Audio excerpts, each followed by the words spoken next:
ಸ್ನೇಹಿತರೆ, ಈ ದಿನ ನಾನು ನಿಮಗೆ ಭತ್ತದ ಕೃಷಿ, ಹೈನುಗಾರಿಕೆ, ಸಿಗಡಿ ಮೀನು ಕೃಷಿ ಹೀಗೆ ಕೃಷಿಯ ಹಲವಾರು ರಂಗಗಳಲ್ಲಿ ಪರಿಣತರೊಬ್ಬರನ್ನು ಪರಿಚಯಿಸುತ್ತಿದ್ದೇನೆ. ಇದು ಗದ್ದೆಯಿಂದೆಲ್ಲ ಲಗೇಜ್ ಏನಾದರೂ ಇದ್ದರೆ ತಗೊಂಡು ಬರಲಿಕ್ಕೆ ಈ ಗಾಡಿಯನ್ನು ಉಪಯೋಗಿಸ್ತೇವೆ. ಹುಲ್ಲು ನಾವೀಗ ದೂರ ಹೊಳೆ ಸೈಡಿಂದೆಲ್ಲ ತರಲಿಕ್ಕೆ ಏನಾದರೂ ಇದ್ದರೆ, ಹುಲ್ಲಿದ್ದರೆ ಏನಾದರೂ ಸಾಮಾನು ಇದ್ದರೆ ಈ ಗಾಡಿಯಲ್ಲಿ ಹಾಕೊಂಡು ಬೈಕಲ್ಲಿ ತಗೊಂಡು ಬರಲಿಕ್ಕೆ ಆಗ್ತದೆ. ಪಾಂಡಿಗೆ ಈ ಫೀಡ್ ಏನಾದರೂ ಬೇಕಾದರೆ ತಗೊಂಡು ಹಾಕೊಂಡು ಹೋಗ್ಬೋದು. ನಮ್ದು ಪಾಂಡ್ ಹತ್ರ ಸ್ವಲ್ಪ ಈ ನೇಪಿಯಾರ್ ತಳಿ ಹುಲ್ಲಿದೆ. ಆ ಹುಲ್ಲನ್ನು ತರಲಿಕ್ಕೆ ಹೊತ್ಕೊಂಡು ಬರಲಿಕ್ಕೆ ಕಷ್ಟ ಆಗ್ತದೆ. ಆದ್ದರಿಂದ ಈ ಗಾಡಿಯಲ್ಲಿ ನಾವು ಹಾಕೊಂಡು ನೋಡಿದ್ರಲ್ಲ ಸ್ನೇಹಿತರೆ, ಮೋಟ್ರ್ ಬೈಕಿಗೆ ಟ್ರಾಲಿ ಕಟ್ಟಿ ಕೃಷಿಗೆ ಸಂಬಂಧಿಸಿದ ವಸ್ತುಗಳನ್ನು ಸಾಗಿಸುತ್ತಿದ್ದಾರೆ. ಮೊದಲು ಇವರು ಮಾಡುತ್ತಿರುವ ಸಿಗಡಿ ಕೃಷಿ ಬಗ್ಗೆ ತಿಳಿದುಕೊಳ್ಳೋಣ. ನಾವು ಸಾಧಾರಣ ಇದು 2002ರಿಂದ ಈ ಫೀಲ್ಡಲ್ಲಿ ಮಾಡ್ತಾ ಇದ್ದೆ. ಸಾಧಾರಣ ಮೊದಲು ಟೈಗರ್ ಅಂಥೇಳಿ ಒಂದು ಬ್ರೀಡ್ ಇದ್ದಿತ್ತು. ಅದು ಅಷ್ಟು ಸಕ್ಸಸ್ ಆಗ್ತಿರಲಿಲ್ಲ.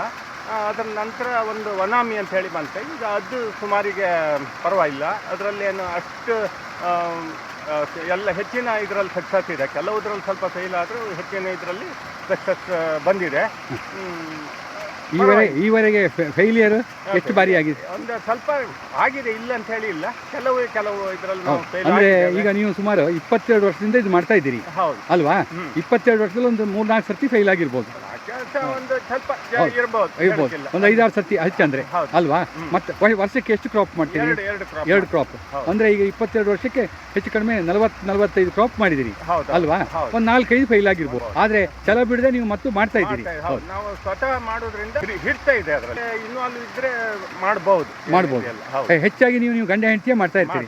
ನಾವೀಗ ಸಾಧಾರಣ 1-1.5 ಲಕ್ಷ ಮರಿಯರಿಗೂ ಬಿಡ್ತೇವೆ. ಇದರಲ್ಲಿ ಒಳ್ಳೆ ಬೆಳೆ ಬಂತೆ ಅಂತ ಹೇಳಿದ್ರೆ ಸಾಧಾರಣ ಒಂದು 4-5 ಟನ್ ಮೆಟೀರಿಯಲ್ ಬರುತ್ತೆ. ರೇಟ್ ಏನು ಹೊಂದ್ಕೊಂಡಂಗಿದೆ. ಕೆಲವು ಟೈಮ್ ರೇಟ್ ಒಳ್ಳೆ ರೇಟ್ ಸಿಗುತ್ತೆ, ಕೆಲವು ಟೈಮ್ ರೇಟ್ ಅಷ್ಟು ಸಿಗುವುದಿಲ್ಲ. ಆದರೂ ಪರವಾಗಿಲ್ಲ, ನಡೀತದೆ. ನಾವಂತ ಹೇಳಿದ್ರೆ ಇದೇ ಇದರಲ್ಲಿ ಇನ್ವಾಲ್ವ್ ಆಗಿರೋದ್ರಿಂದ ಅದರದ್ದು A to Z ಇದು ಗೊತ್ತಿರದೆ ಹೆಚ್ಚು ಕಮ್ಮಿ ಯಾವುದು ಪ್ರಾಬ್ಲಮ್ ಏನಿದೆ, ಏನು ಬರುತ್ತೆ ಅದಕ್ಕೆ ಸರಿಯಾಗಿ ನಡ್ಕೊಳ್ಳಿಕ್ಕೆ ಆಗ್ತದೆ. ಆದ್ದರಿಂದ ನಾವು ಸ್ವಲ್ಪ ಸಕ್ಸಸ್ ಅಂತ ಹೇಳಿ ಹೇಳ್ಬೋದು ಅಷ್ಟೇ. ಅಂದರೆ ಮೊದಲು ಡೀಸೆಲ್ ಇಂಜಿನ್ ಇಟ್ಕೊಂಡು ಕೆಲಸ ಮಾಡ್ತಿತ್ತು. ಇದನ್ನು ಮಾಡ್ತಾ ಇರುವಾಗ ಸ್ವಲ್ಪ ಖರ್ಚು ಜಾಸ್ತಿ ಬರ್ತಿತ್ತು. ಈಗ ಕರೆಂಟ್ ಹಾಕಿದ್ರಿಂದ ಕರೆಂಟಲ್ಲಿ ಸ್ವಲ್ಪ ಖರ್ಚು ಕಡಿಮೆ, ಮೇಂಟೆನೆನ್ಸ್ ಸ್ವಲ್ಪ ಕಡಿಮೆ ಬರುತ್ತೆ. ಡೀಸೆಲ್ ಇಂಜಿನ್ ರಿಪೇರಿ ಜಾಸ್ತಿ ಬರುತ್ತೆ, ಇದರಲ್ಲಿ ಅದೇನು ಬರುವುದಿಲ್ಲ. ಹೈನುಗಾರಿಕೆಯನ್ನು ಇವರು ಮಾಡುತ್ತಿದ್ದಾರೆ. ಅದಕ್ಕೆ ಅಗತ್ಯವಿರುವ ಹಸಿ ಹುಲ್ಲು ಬೆಳೆಯುವುದರಲ್ಲೂ ಇವರದೊಂದು ವೈಶಿಷ್ಟ್ಯತೆ ಇದೆ. ಇದು ನಾವೀಗ ನೇಪಿಯಾರ್ ಹುಲ್ಲನ್ನು ನಮ್ಮ 4 ದನ ಸಾಕಿದ್ದೇವೆ. ದನಕ್ಕೋಸ್ಕರ ನೇಪಿಯಾರ್ ಹುಲ್ಲು. ಇದಕ್ಕೀಗ ನಾವು ಮನೆಯಿಂದ ಸ್ಲಡ್ಜ್, ಈ ಸಗಣಿ ನೀರು ಮತ್ತು ಇದನ್ನು ಇಲ್ಲಿವರೆಗೂ ಪಂಪ್ ಮಾಡ್ತೇವೆ. ಇಲ್ಲಿ ಮತ್ತು ನಮ್ಮ ಪೂರ ಗೆದ್ದೆ 4 ಎಕರೆ ಗೆದ್ದೆ ಇದೆ. ನಾವು ಗೆದ್ದೆಗೆಲ್ಲ ಆ ನೀರನ್ನು ಪಂಪ್ ಮಾಡೋದಂದ್ರೆ ಹೇಗೆ? ಸ್ವಲ್ಪ ಅದಕ್ಕೆ ಪಂಪ್ ಇದೆ. ಈ ಆರ್ಡಿನರಿ ಪಂಪಿಗೆ ಸ್ಲರಿ ಪಂಪ್ ಇದು ಇಂಪಿಲ್ಲರ್ ಚೇಂಜ್ ಮಾಡಿ ಹಾಕಿ ಅದರದ್ದು ಅಂದ್ರೆ ಹಾಗಲ್ಲ ಅಂದ್ರೆ ಹಟ್ಟಿಯಿಂದ ಮ್ಯಾನ್ಯುವಲ್ ಆಗಿ ತರುವುದಿಲ್ಲ. ಪಂಪಲ್ಲಿ ಡೈರೆಕ್ಟ್ ಅದನ್ನ ಅಲ್ಲಿಯ ಸ್ಲರಿ ಪಂಪ್ ಮಾಡಿ ಬರುತ್ತೆ. ಸಾಧಾರಣ ಇಲ್ಲಿಂದ ಡಿಸ್ಟೆನ್ಸ್ ಎಷ್ಟಾಗುತ್ತೆ? ಸಾಧಾರಣ ಒಂದು ಇಲ್ಲಿಗೆ 1/2 ಕಿಲೋಮೀಟರ್, ಸಾಧಾರಣ 3/4 ಕಿಲೋಮೀಟರ್ವರೆಗೂ ಮುಂದೆ ಹೋಗುತ್ತೆ. ಅಂದ್ರೆ ಅದರಿಂದ ಲೇಬರ್ ಉಳಿತದೆ. ಭತ್ತ ನಾಟಿ ಮಾಡುವುದರಲ್ಲೂ ಇವರದೊಂದು ಬುದ್ಧಿವಂತಿಕೆ ಇದೆ. ಇನ್ನೊಂದು ಕೇಳಿದೆ, ಈ ನೆಡುವಾಗ ಏನು ಮಾಡ್ತೀರಿ? ನೆಡುವಾಗ ನಾವು ಒಂದೊಂದೇ ಹಾಕಿ ನೇಜಿ ಹಾಕಿ ದೂರ ನೆಡುವುದು. ಅದನ್ನು M4 ತಳಿ ಅನ್ನುವಂಥದ್ದು ಫುಲ್ ಕೂಡ್ಕೊಂಡು ಬಿಡ್ತದೆ ಹಿಂಡ್ಲು ಬಂದು. ಅಂದ್ರೆ ನೆಡುವಾಗ ಹಿಂಡು ಅಂದ್ರೆ ನೆಡುವುದಿಲ್ಲ, ಒಂದೊಂದನ್ನೇ ಹಾಕಿ ಸ್ವಲ್ಪ ದೂರ ಒಂದೊಂದು ಫೀಟಿಗೆ ಒಂದೊಂದು ಗಿಡ ನೆಟ್ರೆ ಅದು ಸೇರ್ಕೊಳ್ತದೆ. ಅಲ್ಲ, ಒಂದೊಂದೇ ನೆಟ್ರೆ ಸಾಕಾಗ್ತದೆ. ಇದು ಈ ಕಡೆ ಯಾರು ಹಾಗೆ ಮಾಡ್ತಾರಾ? ಅವರು ತುಂಬಾ ಕಮ್ಮಿ ಎಲ್ಲ ಮುಷ್ಟಿ ನೆಡ್ತಾರೆ. ಒಂದೊಂದು ಸರ್ತಿ ನೆಡುವಾಗ, ಗದ್ದೆ ನೆಡುವಾಗ ಮುಷ್ಟಿ ನೆಡ್ತಾರೆ. ನಿಮ್ಗೆ ಇಳುವರಿ ಸ್ವಲ್ಪ ಚೆನ್ನಾಗಿ ಬರುತ್ತೆ. ಈಗ ತೆಳು ನೆಡುವುದರಿಂದ ನಿಮ್ಮ ಸ್ಟ್ರಾಂಗ್ ಆಗಿ ಬರುತ್ತೆ. ಒಂದು ಸ್ಟ್ರಾಂಗ್ ಆಗಿ ಬರುತ್ತೆ, ಎರಡನೇದು ಆಗಿ ಅಂದ್ರೆ ಯಾವುದು ಅದಕ್ಕೆ ಹೇಳ್ತಾರೆ ಆಗಿಗೆ ನೇಜಿ ಕಡಿಮೆ ಸಾಕಾಗುತ್ತೆ ಅಲ್ವಾ? ಸಾಧಾರಣ 1 ಎಕರೆಗೆ ಎಷ್ಟು ನೇಜಿ ಕಡಿಮೆ ಆಗ್ತದೆ?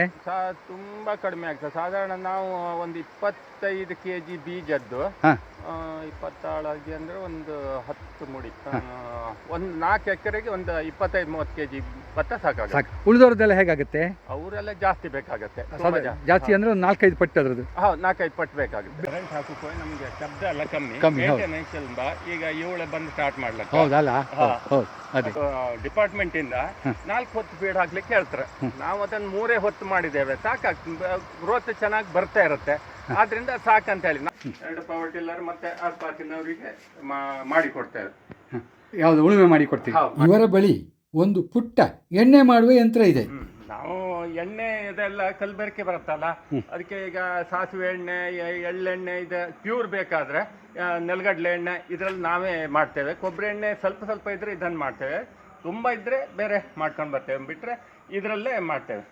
ಇದ್ರದ್ದು ಗೋಬರ್ ಗ್ಯಾಸಿನ ಸ್ಲರಿ ಮತ್ತೆ ಹಟ್ಟಿ ತೊಳೆದಂಥ ನೀರನ್ನು ನಮ್ದು ಇದು ಪಂಪ್ ಇದೆ, ಈ ಪಂಪಲ್ಲಿ ಸೀದಾ ಇದಕ್ಕೆ ಕಳಿಸ್ತೇವೆ. ಫುಲ್ ಗೆದ್ದೆ ನಮ್ದು ಅಷ್ಟು ಗೆದ್ದೆಗೆ ಪೈಪ್ ಲೈನ್ ಇದೆ, ಆ ಪೈಪಲ್ಲಿ ಇದನ್ನು ಕಳಿಸಿ ಕೊಡ್ತೇವೆ.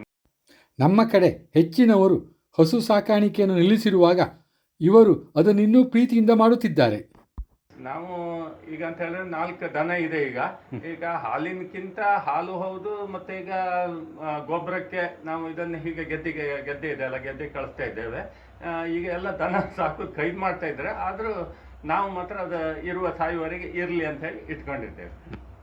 ಪಂಚವರ್ಣ ಯುವಕ ಮಂಡಳದವರು ಈ ಒಂದು ಸಾಧಕ ಕೃಷಿಕ ಅಂತ ಹೇಳಿ ಸನ್ಮಾನ ಮಾಡಿದ್ರು ಮನೆಯಲ್ಲಿ ಬಂದು.